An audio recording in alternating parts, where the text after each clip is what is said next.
Okay mga boss, eto Mitsubishi Montero 4N15. Naranasan nyo ba ito mga idol? Magbibigay po tayo ng tips. Kaya nito pag ang sasakyan natin imidad ng 50 pataas to 60 gaya nito kay ma'am, 60k mileage na to. Kasi dito natin siya chine-change oil. Ngayon papalitan natin ng transmission fluid.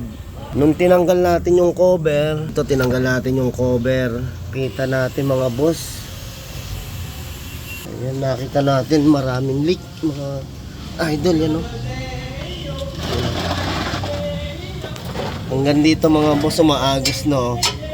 Ayan aagos sa hose natin. Okay, yan. Ito yung power steering rack and pinion. Tapos, ayun, hanggang taas po yan. Kaya, yung ganyan mangyayari mga boss, pag nakita yan ng ibang gumagawa, baka sabihin rack and pinion, hindi po yan ang problema natin. Hindi po yan yung nagtatagas dyan. Kung sasabihin power steering, pwede mong tignan yung power steering fluid kung nagbawas. Pero kung hindi naman, wala tayong problema dyan. Ito talaga yung nagiging problema natin mga boss. Dito galing sa ating throttle. Ito yan sa throttle natin mga boss Ayan, ang ibig sabihin niya, kailangan mo na talaga magpa EGR cleaning. Ayan. Sigurado yung ating combustion tsaka intake manifold is puno ng carbon. Tapos syempre yung mga ibang parts yan. Kaya ayan, sinusukan niya na talaga yung sobra-sobra na dumi. Ayan. Kaya mga boss, pag pina-EGR cleaning nyo yan, mawawala na yung leak na ganyan. Kaya kailangan din naman natin linisin yung EGR valve natin. Isa yan sa kumukontrol sa usok ng ating sasakyan para mabawasan yung tapang ng usok.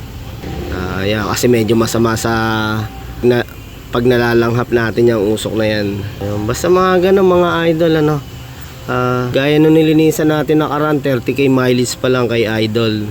Medyo magbabara na rin yung butas. Ito medyo talagang sabihin natin makapal na carbon nito. Naibaba na ganun pare.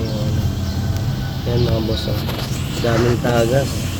Ayan, basta hindi po galing sa ating power steering o rack and pinion po yan yung mga langis na yun Kasi unang-una kulay itim yan. Ang ating power steering is red.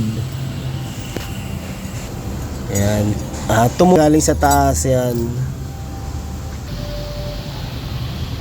Ayun, maraming salamat. Yan po yung ating tips ngayong araw. Boing!